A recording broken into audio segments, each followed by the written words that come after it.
T25m power meter calibration demonstration. Prepare a jump cable and clean it as connector. Connect the power meter and light source with jump cable.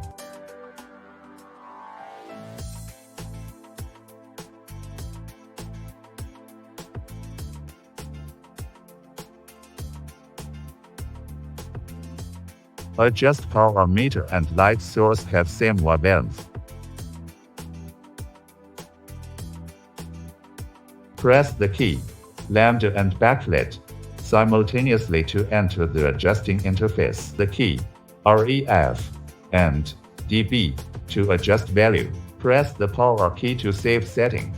Press the key, lambda, and backlit simultaneously to return.